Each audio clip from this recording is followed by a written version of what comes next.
tidak anakku sayang, yang ngamunang aja ngamurajoy ilai. Lapik Pandan memintal benang tradisi.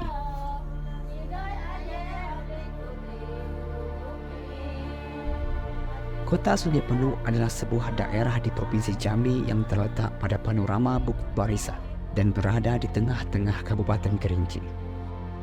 Kota Sungai Penuh memiliki keberagaman pariwisata dan seni budaya yang khas dan tempat wisata lainnya yang masih asri. Selain itu, terdapat pula seni budaya yang masih dilestarikan sampai saat ini, seperti kreativitas budaya seni tradisi, seni sastra, seni tari, seni musik, seni kerawitan, dan seni kerajinan tangan.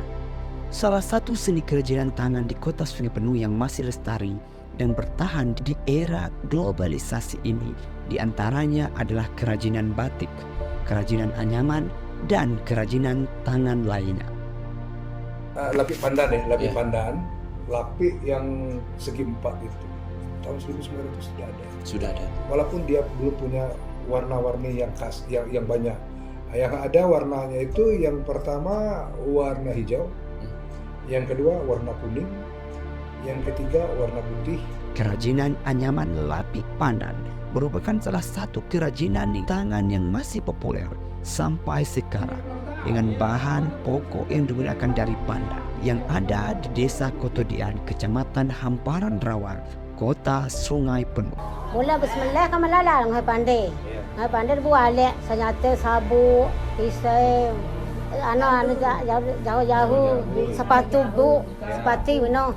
Alala ikat pandai itu. Alala ngaho. Itu sebenarnya tidak di Rawang saja dan tidak di Kotodian saja.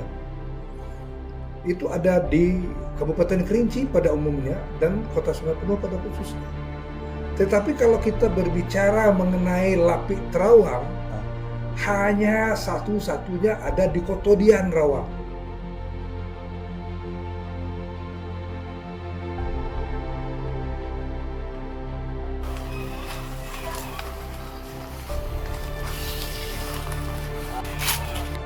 Ngai pandai tu. Sudah ngai pandai tu. Susu kita tengah tu. Sudah nusu tu kambut pula dulu. Dulu yang anu tu, anu gede tu. Sudah ngambil dulu gede tu, kita ambil pula dijemur di rumah. Lapik Pandan ini diproduksi di Kotodian dan salah satu kelompok yang masih bertahan yaitu Serubun Serai yang telah memproduksi lapik pandan berpuluh-puluh tahun lamanya sebagai kegiatan sampingan menyelesaikan keseharian sebagai ibu rumah tangga. Mereka memproduksi lapik pandan pada siang hari hingga menjelang sore tiba.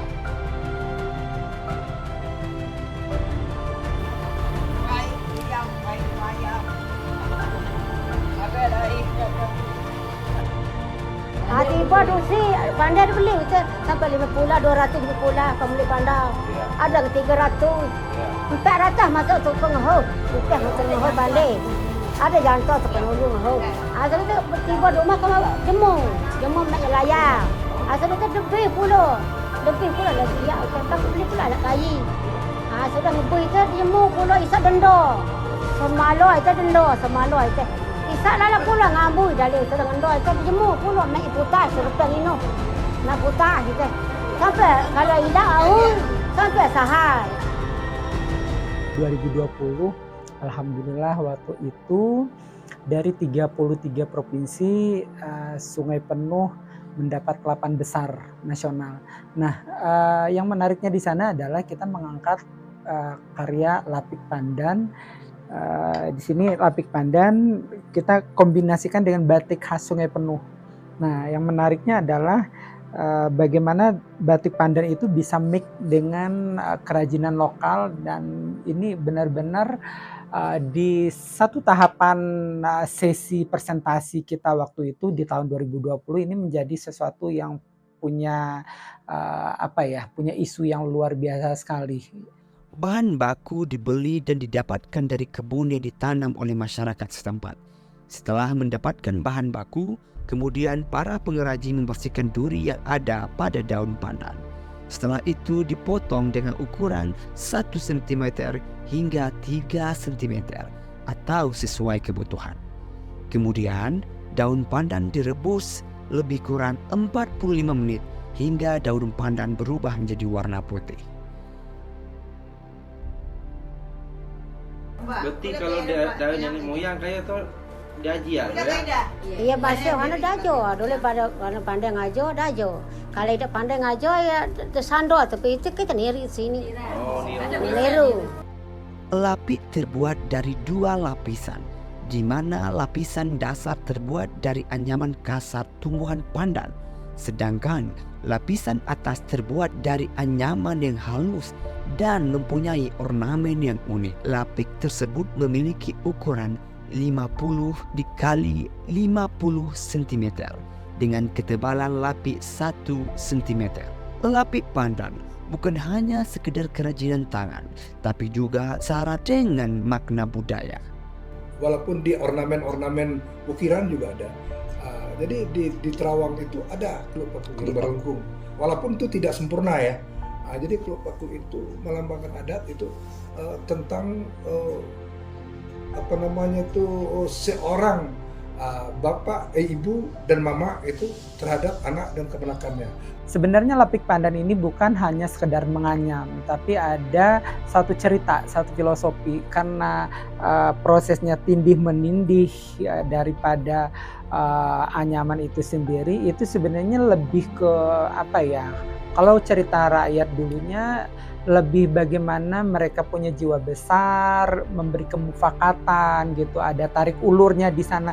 Nah, proses mufakat itu yang dicerminkan dalam menganyam lapik itu sendiri. Kalau ada mendau kayak mana mendau kita sini dah. Kamu masih nak kerisa, ketuk lapuk nak duduk ke sini. Masih-masih ini. Saya duduk ke sini. Kamu masih nak kerisa hidup duduk kerisa. Duduk ini. Dahulu pengantin itu duduk di atas lapik pandan. 2 lapik pandan dibikin yang lebih tinggi, tebalnya sampai dengan 20 cm. Itu diletakkan khusus untuk pengantin yang duduk, tidak pakai pelaminan seperti sekarang. Lapik pandan masih digunakan oleh masyarakat Kabupaten Kerinci dan Kota Sungai Penuh untuk kegiatan adat pernikahan dan kegiatan sehari-hari masyarakat. Bapak penjualan lapik pandan kurang menurun, dibanding tahun sebelumnya. jauh beda. Ya, beda penjualan.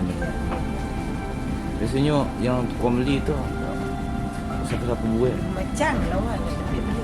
Banyak ibu-ibu. Ya. Macam lah potongan sekolah. Oh, untuk sekolah. Namun, dengan pesatnya pembangunan di Kota Sungai Penuh, pengrajin semakin hari semakin susah untuk mendapatkan bahan baku yang biasanya mereka beli dengan mudah di tanah yang biasanya ditanami oleh masyarakat. Karena pengalihan fungsi lahan menjadi bangunan rumah dan lain sebagainya. Itu hulu dengan hilirnya itu harus sinergi. Yang hulunya, yang pertama bahan baku. Bahan baku kan semakin berkurang. Ya. Adapun bahan baku yang disediakan oleh masyarakat, oleh pemerintah desa. Sekarang kan desa sudah bisa mengadakan tanah untuk ditanami pandan ya. Tetapi kalau pemasarannya tidak bagus, orang tidak kenal. Saya lihat ini terputus nih. Iya, Kalau kincu itu, Kalau kincu sidu. kamu meluk dah. Kamu gemelu. Besar itu jauh je. Dia kerja besar. Agak nanti. Oh, nanti dikirim. Nanti itu Nanti ngiri, pulau kama. Lama nanti pulau itu kedala kama. Jangan pandai. Pandai bahan baku itu sini. Nah, kalau proses ini hilang, berarti kan kita sudah hilang satu culture gitu. Harapannya adalah bagaimana bahan baku ini tetap tersedia tentunya kepada pengrajin itu sendiri, pada masyarakat, dan support lebih dari pemerintah sih yang paling penting untuk menyediakan lahan ataupun budidaya. Memang terbatas, ya kan? Terbatas yang di Kota Dian itu bahan baku untuk lapik pandan ini. Ya, lapik pandan itu sendiri.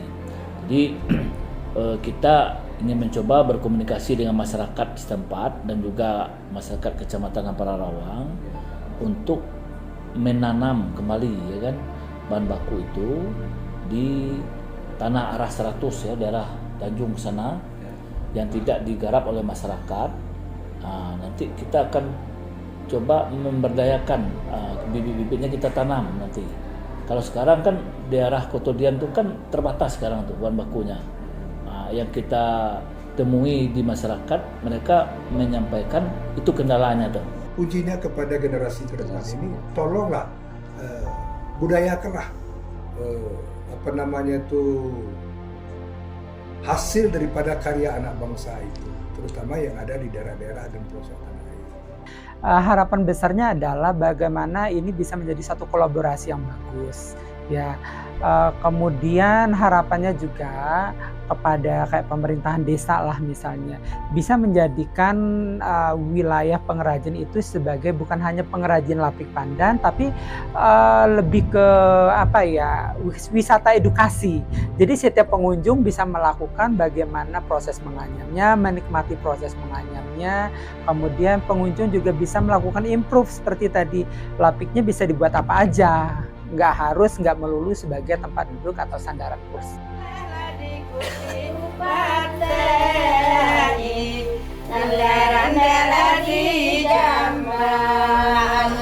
Ya mulai dari kering sarai, Allah ya mulai dari bayi, nalai dari dengai, nalaran dari pasar, ya mulai dari lantai sarai, Allah ya mulai.